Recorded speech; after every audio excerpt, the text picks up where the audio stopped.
Pour la commission des comptes de campagne, les rabais dont a bénéficié le candidat Emmanuel Macron ne sont pas irréguliers. Document, révélé par France Info, montre pourtant qu'elle a laissé passer des factures étonnantes et n'a pas respecté ses propres règles. La Commission nationale des comptes de campagne et des financements politiques, CNCCFP, se retrouve vendredi 8 juin dans la lumière des projecteurs, après les révélations de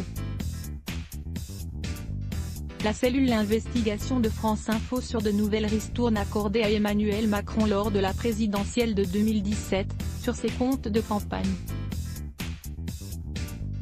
Autorité indépendante créée en 1990, son action est régulièrement mise en cause depuis l'affaire Big Malion. L'article L52-8 du Code électoral est clair, une entreprise n'a pas le droit de faire un don, sous quelque forme que ce soit, à un parti politique ou candidat. Concernant les ristournes, il précise qu'il leur est interdit de fournir des biens, services ou autres avantages directs ou indirects à des prix inférieurs à ceux qui sont habituellement pratiqués. La frontière entre légalité et infraction se situe donc sur la ligne des pratiques commerciales habituelles. Sur ce point, la commission des comptes de campagne entretient un certain flou depuis les premières révélations de Mediapart sur les remises accordées à Emmanuel Macron par le géant de l'événementiel, GL Events. Dans un communiqué du 7 mai 2018, la CNCCFP affirmait que dans le secteur de la communication et pour l'organisation d'événements tels que les réunions publiques, il existe une pratique commerciale largement répandue consistant à faire bénéficier le client d'une remise pouvant aller de 20% à 30%. Cela tombait bien, la remise accordée par GL au candidat Macron sur la location de la maison de la mutualité était de 26%. Confronté aux révélations de la cellule d'investigation de France Info un mois plus tard, le président de la commission François Laugereau considère dorénavant qu'il n'y a pas de prix de marché dans ce secteur. Vu comme cela, il est difficile de déterminer à partir de quel niveau une remise est considérée comme une aide déguisée. Pourtant, un document interne à la commission que nous nous sommes procuré fixe la règle noir sur blanc. La commission admet en principe, que des rabais ou remises puissent être accordés dans une limite maximale comprise entre 15 et 20%. Extrait du document remis à tous les rapporteurs chargés de contrôler les comptes de campagne, capture d'écran. Ce document, le guide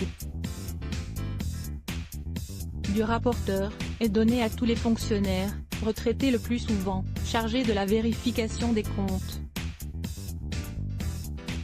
Il explique même la marche à suivre en cas de dépassement du seuil, dans le cas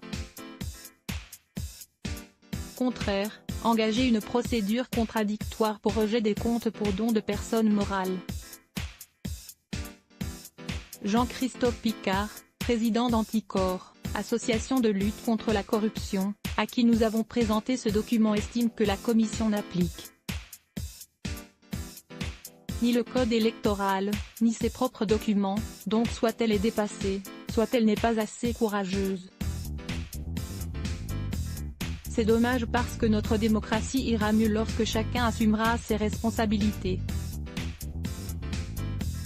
Interrogée sur l'existence de ce document, la commission explique que la limite de 20% est le cas général, même si des remises supérieures peuvent dans certains cas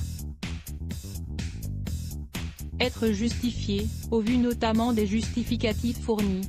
Un peu plus loin, le guide du rapporteur évoque effectivement le cas de ristournes supérieures à 20%. Mais il précise qu'elles sont admissibles si elles sont accordées à tous les candidats. Le travail de la CNCCFP consiste essentiellement à contrôler toutes les factures que les candidats lui envoient. Sa première mission est de déterminer si les dépenses qui lui sont présentées avaient bien un objet électoral, et le cas échéant à autoriser le remboursement dans la limite des plafonds. En cas de doute, la commission interroge les candidats, qui lui apportent les précisions dont elle a besoin. Mais elle ne cherche guère au-delà. Il lui arrive bien de réintégrer parfois un meeting de campagne oublié par le candidat qu'elle a repéré dans la presse. Mais jamais plus. Concernant les remises éventuelles dont peut bénéficier un candidat, elle ne se prononce que sur celles qui apparaissent sur les factures. Réagissant à nos révélations jeudi 7 juin, le président de la commission, François Logereau a eu cet aveu d'impuissance: nous préférons nous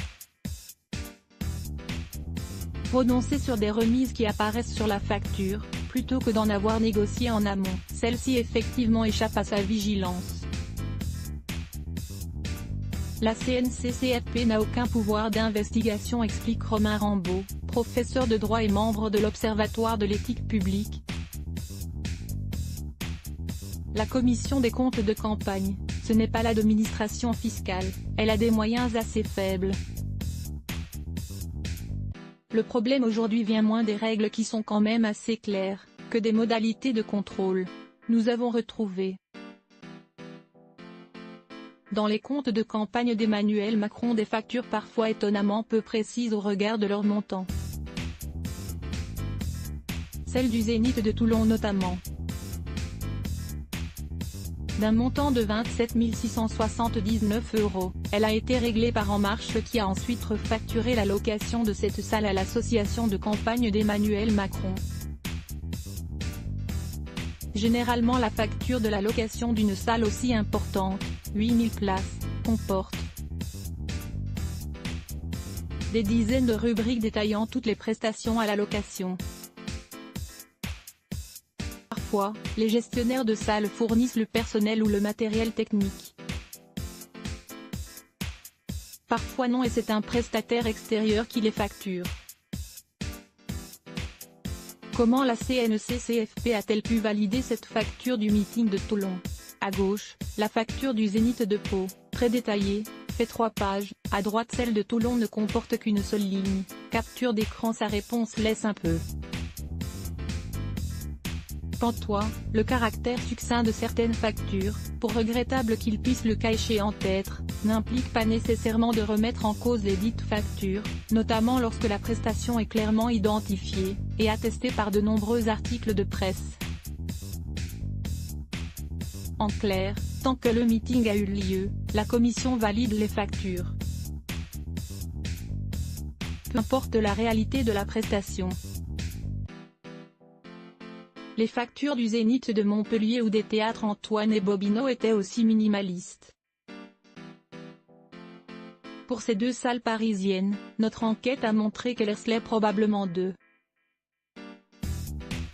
grosses ristournes qui ont totalement échappé à la vigilance de la commission. La commission avait bien identifié 19 ristournes qui apparaissaient sur les factures de la campagne d'Emmanuel Macron. Parmi elles, celle de GL Events lors de la location de la maison de la Mutualité, de la salle de la Bellevilloise ou de la société Self Contact spécialisée dans le démarchage téléphonique. Certaines d'entre elles dépassaient le seuil de 20% qui aurait dû déclencher une réaction. Pourtant, la CNCCFP aurait examiné le sujet en seulement 10 minutes, d'après nos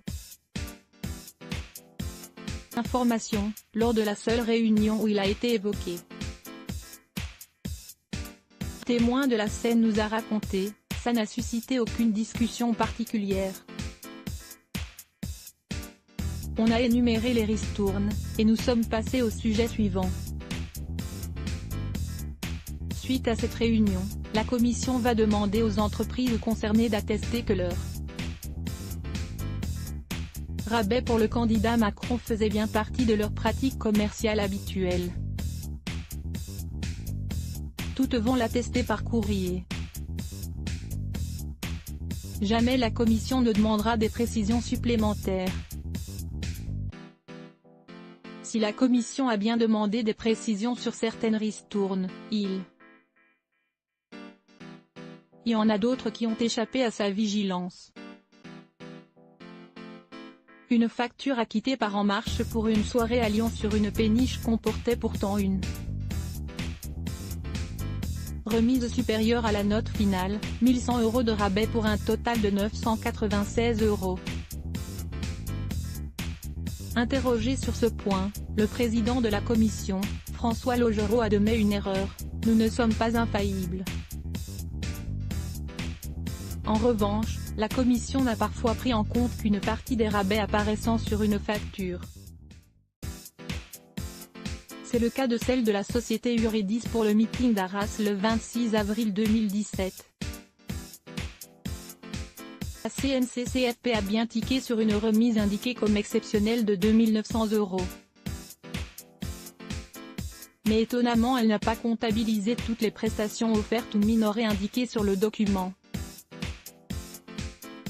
Au total 22 000 € de rabais hors taxe pour une facture finale d'un peu plus de 60 000. Interrogée, la commission persiste: pour elle la remise se limite à 2 900 €. À lire aussi sujet associé.